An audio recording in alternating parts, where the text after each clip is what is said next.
Hey everyone, Wolf Lord Rho here. Today we're reviewing the 7th Dawn of Fire series novel, Sea of Souls, by author Chris Raitt. As always with my reviews, it will be spoiler free, followed by some spoiler talk afterwards.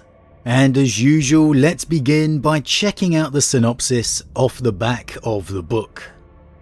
The mighty fleets of the Indomitus Crusade face terrors and dangers beyond imagining, as Guilliman's crusade marches forth, bringing the Emperor's light to thousands of worlds. Fleet Secundus is headed for the darkest dark, the Eye of Terror itself, where Secundus will execute a major offensive deep into the heart of the arch enemy. Along with the warriors of the Adeptus Sororitas and the Adeptus Astartes, the Imperial Navy battlecruiser Judgment of the Void pushes deeper and deeper into contested space. But as their journey unfolds, the greater schemes of the Indomitus Crusade begin to descend into treachery and intrigue. And as the forces of chaos close in, a battle for survival is about to unfold. One which has ramifications not just for Fleet Secundus, but for the future of the galaxy itself. Okay, so as the synopsis covers, this time we're following the events of the Indomitus Fleet Secundus, the one that made a beeline straight for the Eye of Terror. The fleet that, out of all of the Indomitus fleets, truly took the fight to the enemy, right into the heart of Abaddon's onslaught. As stated, the story revolves around the crew of the battlecruiser Judgment of the Void. In particular, its captain Iannis Kiastros and his chief personnel officers, predominantly his first lieutenant Leora Avati, navigator Santalina, Garrock the captain of the Armsmen, and the sister of the Sororitas Isabel, among others. Now, if you're new, you may be wondering why I say the American lieutenant rather than lieutenant, so let's just get that out the way. I don't know, I just always have. Probably too many Arnie and Stallone movies as a kid. And I read the paperback edition of this, so I may pronounce some character names differently if you listen to the audiobook. However, that out the way, I'm going to say straight away, this one does a lot right. The Dawn of Fire installments have always had quite a large range of characters, which is no surprise considering they're telling the tale of the Indomitus fleets as a whole. And Sea of Souls is no different. However, it also is in its way, where so many follow the events of grand planetary invasions or multiple characters within a fleet in different theatres of war. This one remains focused on the crew of the Judgment of the Void entirely. It's not the Dawn of Fire style you may be used to. However, it's absolutely fantastic for a couple of reasons. Firstly, this style allows you to get to grips with all of the characters really easily. Captain Kiastros is the central hub through which all of these other characters operate and revolve. Whatever the characters may be up to, you've generally seen the captain instruct them on it previously. And so it all feels fantastically interwoven and connected. You're not suddenly jumping away to a character on a completely separate endeavour. Everything here happens aboard the Judgment. The events of one character affect the others. You get to see them discuss, react and think together. Operate as a team, as the crew they are. And so not only do you learn the characters easier, but you bond with them faster as well. You feel invested in them, because every success or failure matters. And I'd say this story is the perfect example of how you don't always need a villain's point of view. That actually not seeing and knowing the enemy motives actually can help the story. And it all feels like quite a unique take on the standard 40k adventure as a result. telling the continual stories of the overall crusade, of the Secundus fleet, but from one ship's perspective. Not the flagship, not the biggest ship in the fleet, just one battleship doing its part. It's almost what a 40k version of Star Trek The Next Generation would be in a way. And yes, I know the Enterprise was the flagship of the Federation, but I mean in the way of telling these larger grand narratives through the relationships of the crew, and it's all just really well done. And part of that success would be because of the strong identifiable characters. With Captain Kiastros, we get to see a strong, confident captain. A commander who you feel is truly in his element in the captain's chair. That he is doing what he was born to do. This isn't a captain crumbling under the pressure, feeling the weight of his duty. That we so often see. This is a man who has nothing but pride in his vessel, in his crew, his kingdom. He knows every square inch of it like the back of his hand, and how best to push it. That it would be the honour of his life to command the judgment of the void within the Eye of Terror, taking the fight into the heart of the enemy. And he will do whatever he has to get there. He's well-spoken, smart, cunning, inspiring and loyal. A breath of fresh air for the Imperial Navy in many ways. And absolutely for me, the star of this novel. Just watching his interactions with his navigator, his first lieutenant or captain of arms was a real treat. How he interacted differently with each level of crew, and how they in turn felt about him, yet all couldn't deny the respect that was due. The captain of armsman Garrock was another really strong character. A far more standard 40k sight. A man who patrols the lower decks and deals with the in-your-face grittiness of close and personal fighting, cleansing the lower decks or repelling boarding actions. Through him we get to view his relationship with the arriving Astartes, and the evolution of that and the respect he forms with them are a big highlight. It's definitely more of a side story, but it's something I would have loved to see more of. And it's a surprisingly poignant storyline in its way. Each of the other crew members have their own unwinding and evolving narratives, all feeling unique. However, I definitely say it was those two who were the standout ones for me. Now, you may be wondering how on earth can a story focused on one ship actually be exciting? Well, let me belay that fear. The first half of this book is rip-roaring action. I couldn't help but get vibes of Hunt for the Red October. That feeling of genuine adrenaline and tension told from this captain barking his orders. Reports flying in and explosions and vibrations shaking the hull from the enemy blows. If anything, this focused viewpoint really elevated that excitement and tension higher than it otherwise would have been.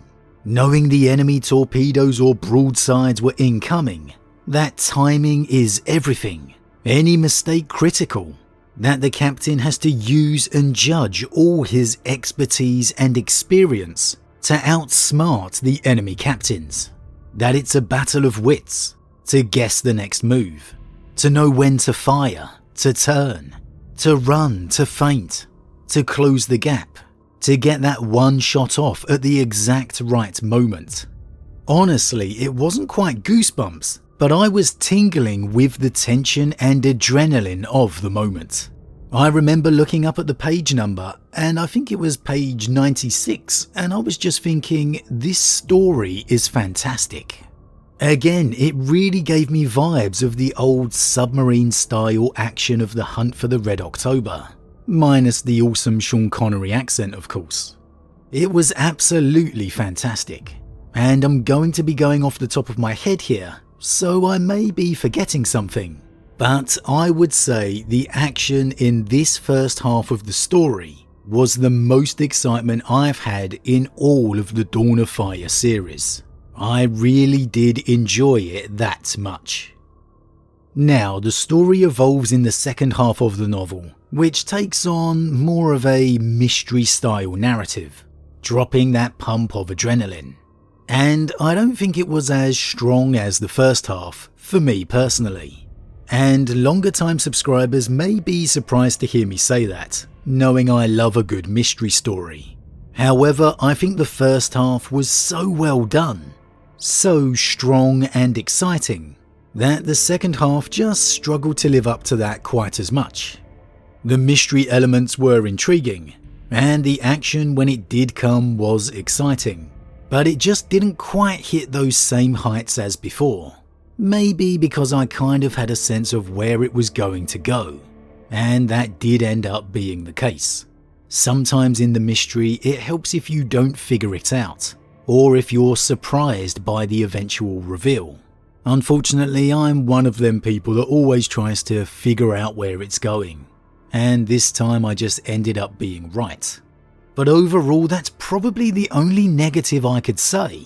Sure, I preferred some characters over others, but I found every story arc enjoyable. And again, Captain Kiastros was an absolutely brilliant character, one I would love to see more of. When he is in his element and this story is firing on all cylinders, it was absolutely thrilling. So overall, I'd give this a 4 out of 5. An absolutely excellent read and one that I definitely recommend. A must read. And again, that first half, those peaks of tension and action, undoubtedly pushing a 5 out of 5 blessed by the Emperor. And considering this isn't an Emperor or Primarch story, that is saying something. It really was a great read, one I thoroughly enjoyed. I wouldn't argue if you gave it a 5 out of 5 yourself. It's that good. Again, off the top of my head, probably my favourite Dawn of Fire read thus far. It just felt different. Yeah, it had Astartes and Sisters of Battle, but they were minor. This was an Imperial Navy story. A mystery, a suspense, and a real character-driven one. If you haven't read it, do yourself a favour and put it on your list. But okay, review out the way, spoiler talk time.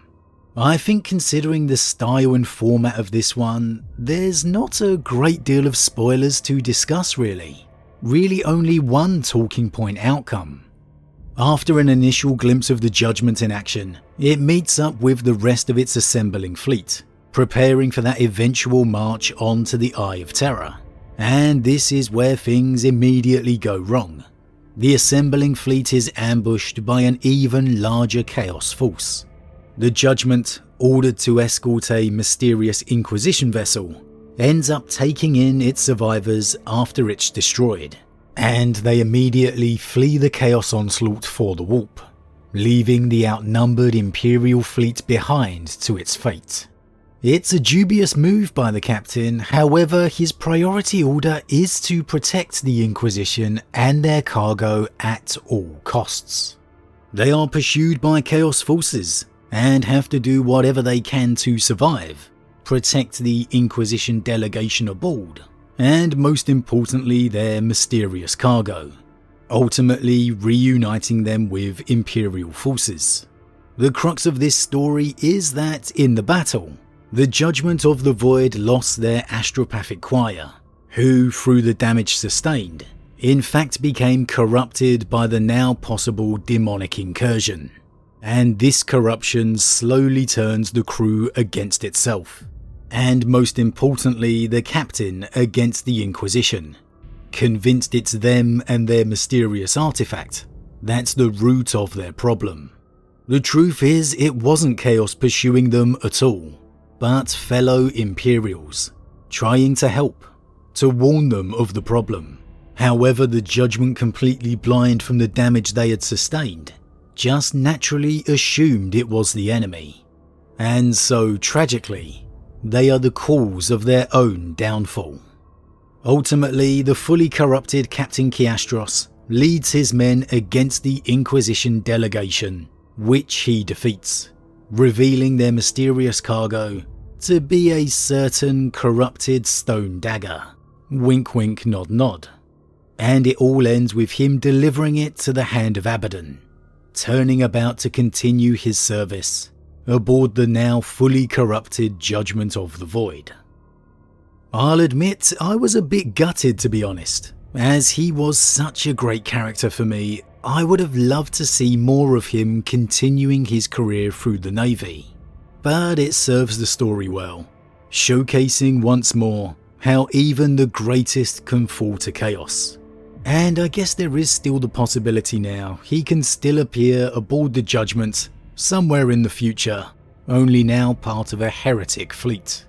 So the only real big takeaway is Tenebros's continued building narrative of something big on the horizon. Something that for me is surely going to involve the Starchild plot we've seen in earlier Dawn of Fire installments. Honestly, there's not much else in this one that connects in the grander picture, unless maybe we get a little more information revealed on what the Inquisition's intentions were. The Dawn of Fire series is largely about filling in the blanks of the Indomitus Crusade gone by, showing us the events that have transpired.